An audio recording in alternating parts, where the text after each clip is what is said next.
Hello there you guys, welcome to one of my videos. Going to be giving you my match reaction for the Manchester United Burnley game. Manchester United have just beaten Burnley 3-1 at Old Trafford. That's 5 wins in a row for Manchester United, and we've done the double over Burnley. We are now 8 points behind Manchester City. Weren't the best of performances by Manchester United.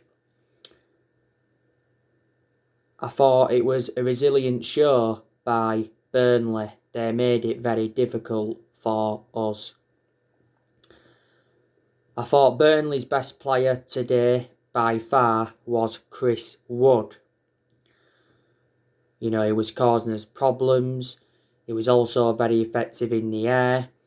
He had some very, very good chances.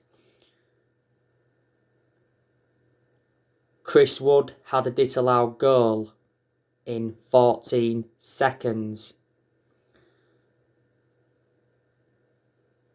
It was disallowed because it was offside.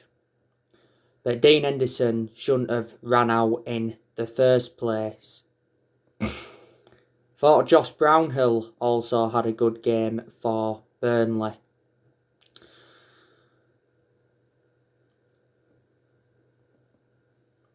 Now, we had some chances in the game.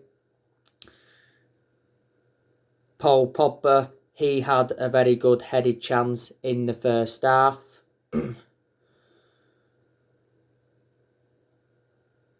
Produced a good save from the Burnley goalkeeper. I think he also had another chance in the game. Marcus Rashford, he had a chance from a tight angle. Bruno Fernandez had some chances. Tommy had a couple of chances. One produced a very good save from the Burnley goalkeeper. The goals. Mason Greenwood scored the first goal. Marcus Rashford had got the assist. It was a good cross by Marcus Rashford. Lovely dummy from Bruno Fernandez, and Mason Greenwood hit it first time, and that was 1-0. Burnley equalised through Tarkowski from the corner. Ashley Westwood had got the assist. Harry Maguire was accountable for Burnley's equaliser because he was beaten far too easily by Tarkowski. Then, after that, we went 2-1 up. Mason Greenwood scored our second, so Mason Greenwood got a brace. It was fortuitous, was Mason Greenwood's second goal, because it came off cork. Mason Greenwood was superb today. You know, made some very, very good runs. He started centrally. You know, you get the best out of him whether he's playing out wide or whether he's playing centrally.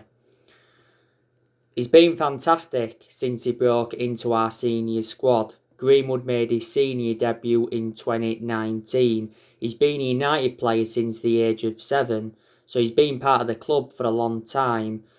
And earlier on this season, he signed a new 4-year contract with Man United.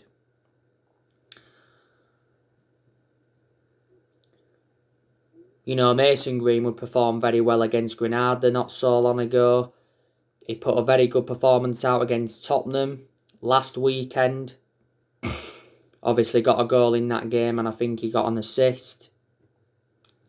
He's definitely the long-term future for Manchester United.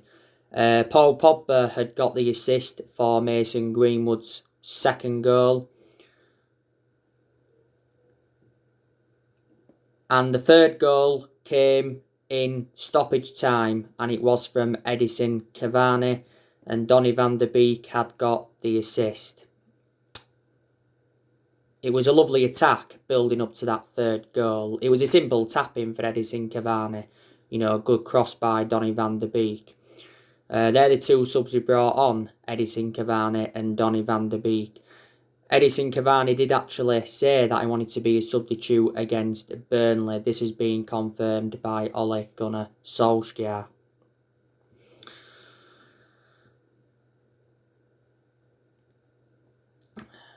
But from a Burnley perspective, they'll be disappointed that they didn't get anything from the game. They are near the relegation zone. But I'm glad we beat Burnley because we've struggled against them in recent years at Old Trafford. Burnley beat us at Old Trafford last season 2-0, and that was their first win at Old Trafford in 58 years.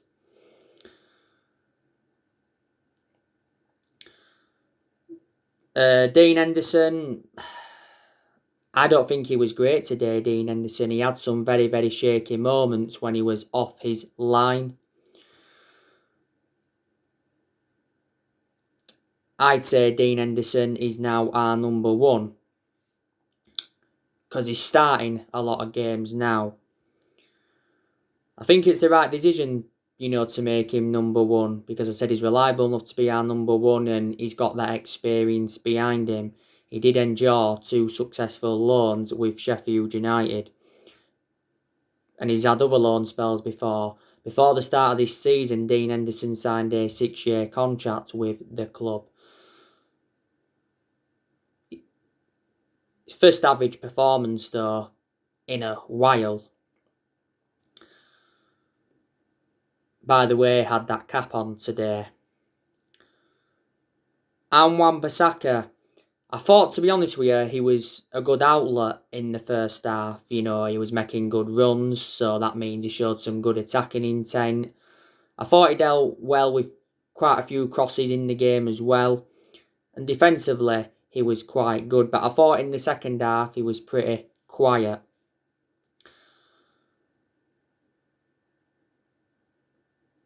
Victor Lindelof,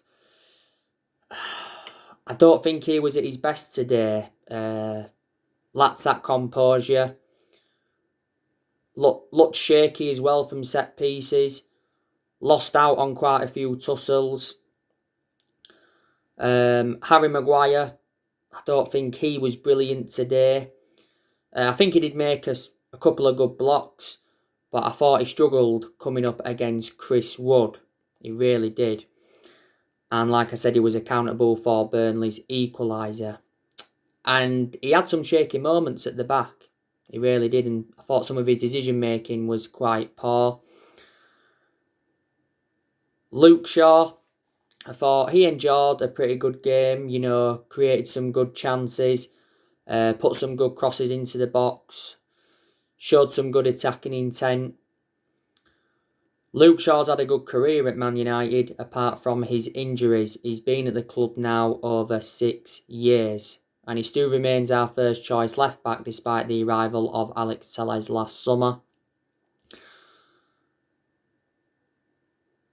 McTominay, I thought his passing was good today.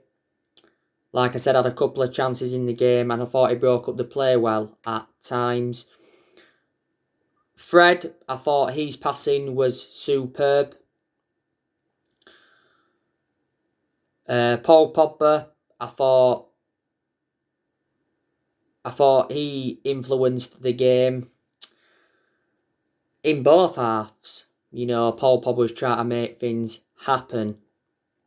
Started in more of an advanced role.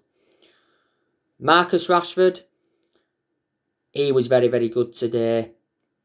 The best game he's enjoyed in a long time. I thought Marcus Rashford made some very, very good runs. Like I mentioned earlier, had that good chance from the tight angle. Got the assist for Mason Greenwood's first goal.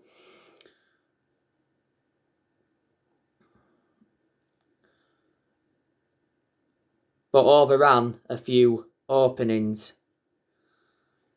Marcus Rashford has been part of the club for several years. He's been a United player since the age of 7 and he's been in our senior squad since 2016. Bruno Fernandez. I don't think he was brilliant today, but he put an okay performance out. I thought he looked quite sloppy at times. Threaded some long balls that were quite poor. He gave the ball away a few times as well, did Bruno Fernandez.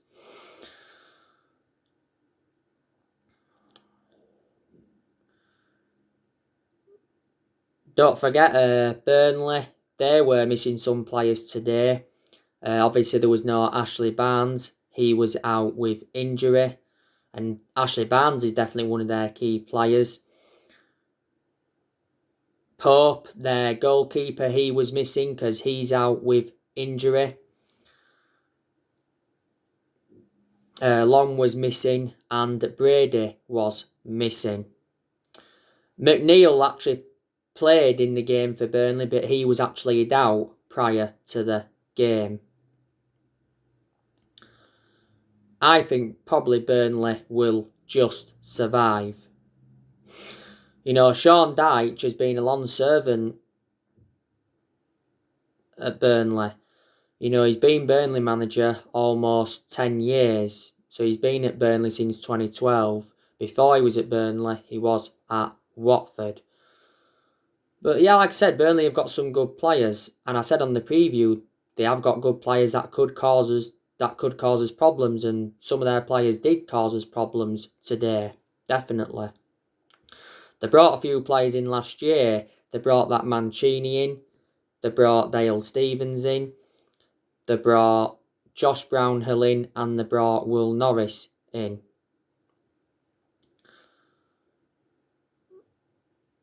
After this video, I'll be giving you my player ratings from the game. Our next game is Leeds United in the Premier League. That's going to be a massive, massive game for both teams. It's Sunday, next Sunday, 2 o'clock kickoff at Elland Road. Now, you've got to say Leeds have done quite well this season. You know, it's their first season in the Premier League since 2004. You know, Leeds United got relegated in 2004 and they was out of the top flight for like 16 years. I think Leeds are like sitting, 10th now in the Premier League. They did win the Championship last season. That was their first trophy in like 28 years. We've won the last 3 meetings against Leeds. Obviously, we're beating them at Old Trafford earlier on this season, 6-2. That was one of our best performances this season by far. McTominay was superb in that game.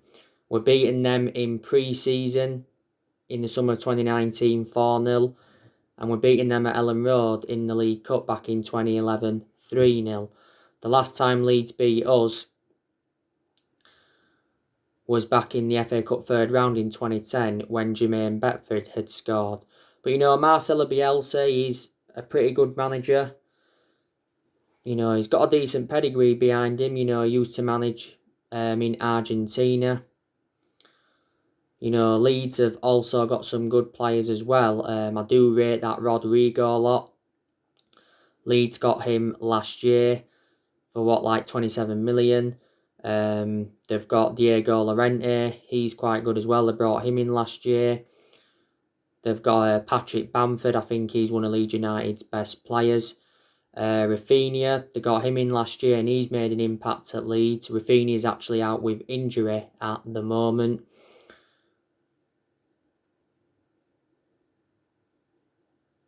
They've got that Robin Koch as well, who they brought in last year.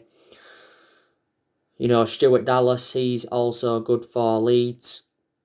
They've got that Forshaw, but I don't think he gets in Leeds United's team much.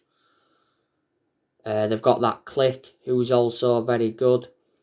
Calvin Phillips is good. Jack Harrison is good. But I don't think his crossing's that good. Liam Cooper's quite good. Aylin and Alioski are also quite good.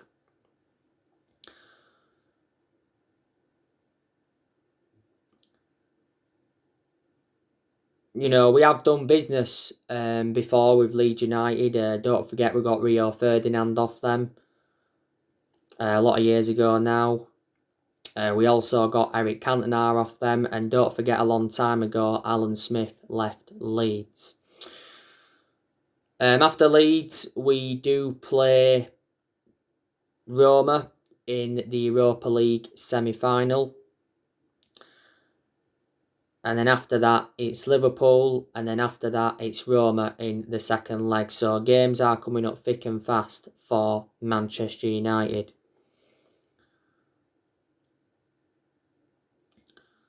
I am definitely Ole Gunnar Solskjaer in. I presume there's a lot of United fans that are Ole Gunnar Solskjaer in, and they believe that he needs more time at the club. But a lot of Manchester United fans have been demanding Ole Gunnar Solskjaer out. Obviously, they've got main explanations why they've been demanding him out of the football club. We'll obviously finish in the top 4 this season. I think we'll finish second now in the Premier League. So progress is being made there. And we've got a very, very good chance of winning the Europa League because we are into the semi-finals. That's now 5 semi-finals under Solskjaer. I want Solskjaer,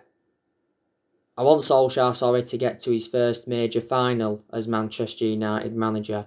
Solskjaer recently spoke about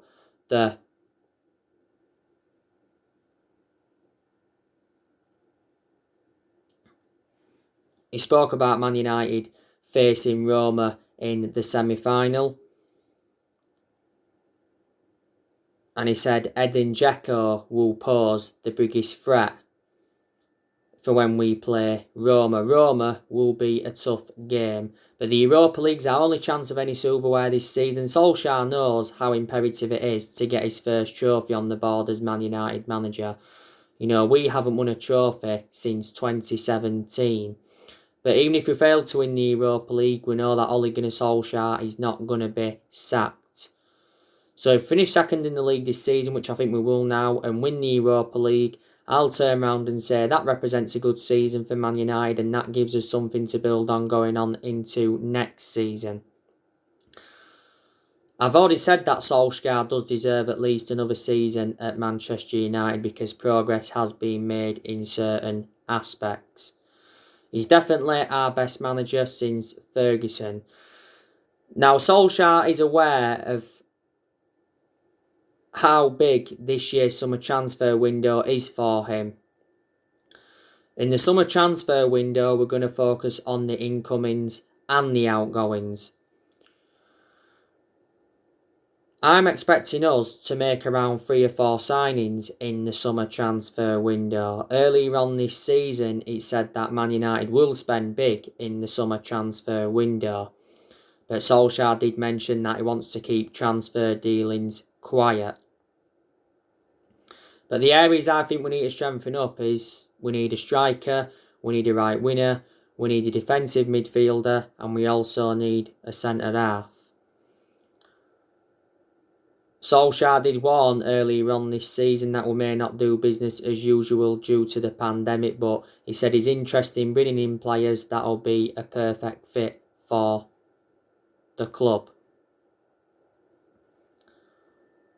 Solskjaer should get the backing he deserves in the summer transfer window because we've got John Murtough.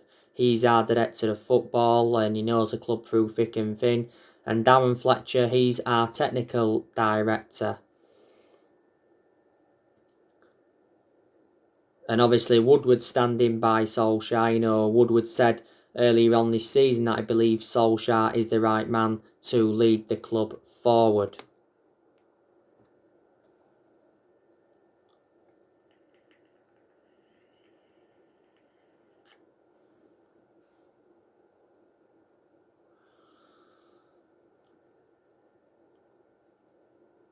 And even when we was enjoying them really bad periods, Woodward stood by Solskjaer because our board have got a soft stance on Solskjaer with him being a legend of the club.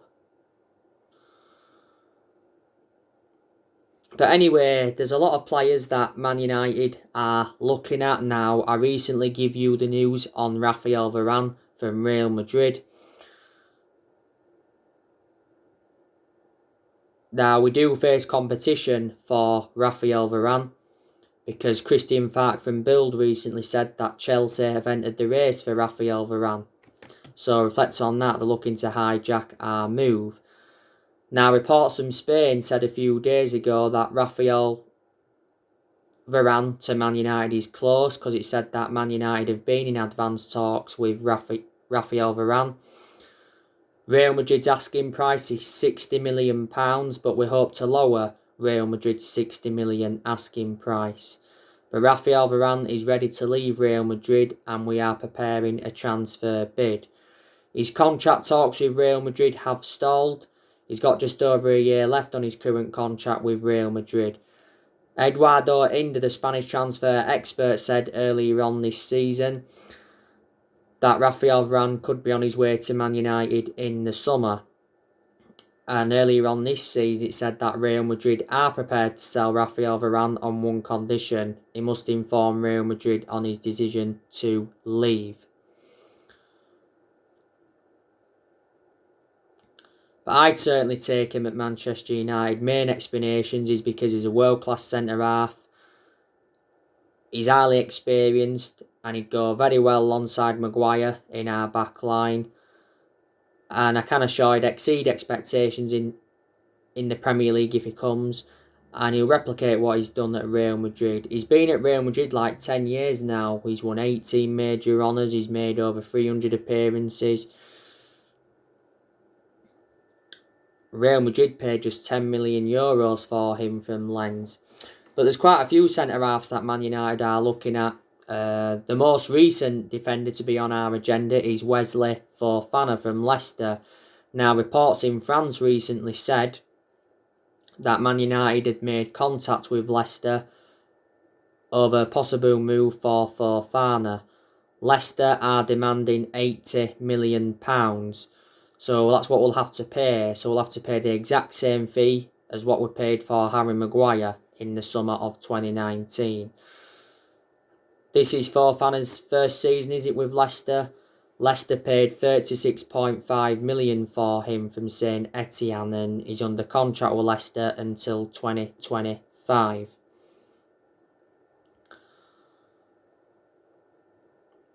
You already know the news on Declan Rice from West Ham. Narrative said not so long ago that Declan Rice is interested in joining Manchester United, and apparently he asked Harry Maguire and Luke Shaw about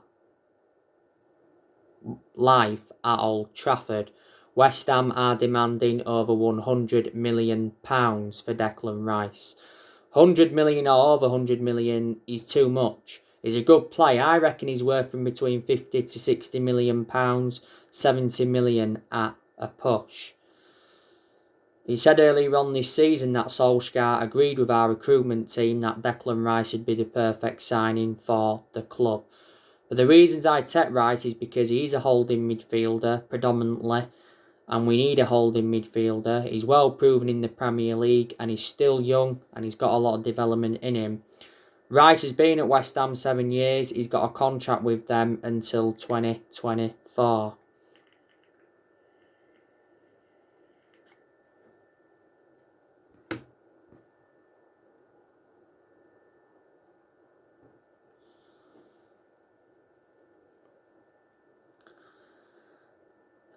Erling Haaland, there's still a lot of narratives coming out regarding him. Who will Erling Haaland's next club be? Recent reports have said that we are relying on Ole Gunnar Solskjaer's close bond to secure the signing of Erling Haaland. Erling Haaland leaving Dortmund is extremely likely now, following Dortmund's exit to Man City in the Champions League. Dortmund are demanding £150 million. We are going to let quite a few players go in the summer transfer window, definitely. I think Cavani could go, but I would definitely want Cavani to stay for next season. A lot of United fans are saying that we need to sell Anthony Martial. He's no longer good enough to represent the club, and he's been out of form for the vast majority of this season, and Martial's out of injury now anyway. He's probably going to be out for the remainder of this season. Juan Mata, a good chance we'll offload him because he doesn't get in our 11. Will we offload Donny van der Beek? He doesn't get enough starts. Played today, but he came on as a substitution towards the end of the game, that was. There's been talks of a Donny van der Beek and Adrian Rabiot swap deal. I think we could offload Matic because he isn't one of our first choice midfielders. Paul Pogba, he could still leave the club. But there again, he could stay potentially past the summer. I'd like him to stay potentially past the summer because Paul Pogba brings creativity to the team, doesn't he? And we've been getting the best out of him in recent months. We really, really have. And I said we need to keep Paul Pogba in more of an advanced role because that's where he's more effective. I'm not too keen on Paul Pogba in a deeper role, but we've played him in that deeper role a few times. Don't forget, Paul Pogba recently criticised Jose Mourinho. He said Jose Mourinho went against the players and Solskjaer is different. So reflecting on that, Pogba is 100% Ole Gunnar Solskjaer in. Jose Mourinho recently hit back at Paul Pogba's comments and he said he doesn't care less what he had to say. Reports came out this morning saying that Pogba is demanding £500,000 per week to sign a new contract at Manchester United. I don't think we'll be able to afford this. If Pogba was to sign this new contract, it'd take his overall earnings to almost £800,000 a week. So yeah, and Phil Jones, I think we're going to offload him because he doesn't get an R11 and he's always been inconsistent anyway. Romero, good chance we'll offload him, and David De Gea could still leave Manchester United. Because like I've said now, Dean Henderson is our number one. But Ole Gunnar Solskjaer, he's been Manchester United manager now over 2 years. Reflecting now on his being at the football club, he has gained some managerial experience and he's learnt quite a bit on the job and he's tried quite a few different elements, like different formations, and he's rotated the squad and that. We appointed Solskjaer in December 2018, didn't we? And he's been permanent Man United manager since March 2019. The club giving the job permanently a couple of years ago, reflecting how well he did as the interim manager. But there's lots and lots of positives to take in regards to Solskjaer. There really is. He has made good signings as Man United manager. He's spent almost £300 million and so far he's enjoyed 4 transfer windows as permanent Man United manager. Ole did well last season, his first full season. He's done well in quite a lot of aspects this season. He's got rid of a lot of players since he's come in. I also like the way he has promoted the youth. We've got a fantastic away record in the Premier League. We haven't lost away from home in the Premier League for over a year. We are unbeaten in our last 23 Premier League away games, which is good. We've been far better away from home this season than we have been at home. And Solskjaer's beaten some big-name managers. And in general, we've enjoyed very good periods under him. We're enjoying a good period now, where we've actually seen consistency.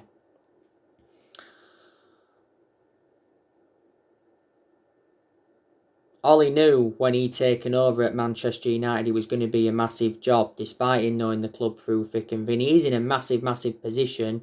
Some United fans reckon he's in a position he shouldn't be in. But I disagree. I'm still saying he's not the long-term manager for Man United, Solskjaer. But yes, he does deserve another season. He's already agreed the new 3-year contract worth £30 million. Solskjaer still has a year left on his current 3-year contract. Solskjaer said prior to this game against Burnley that we'll never ever give up on the title. Mathematically we can still win the title, but I still think City are going to do it. We haven't won the Premier League since 2013, so that's 8 years ago now. Eric Bay, he wasn't involved today, by the way, against Burnley. He's recently been out with COVID. Solskjaer gave us some positive news prior to the game regarding Bay. He said that we have been in contract talks with him. And Solskjaer said he's relaxed over Eric Bay's future. I want him to stay potentially past the summer because he is a good centre half. So anyway guys, that's everything to update you for today. Drop your comments, likes below on the channel. If you do, consider subscribe as always, and take care. God bless, and I'll see you all again very, very soon. Thanks for watching.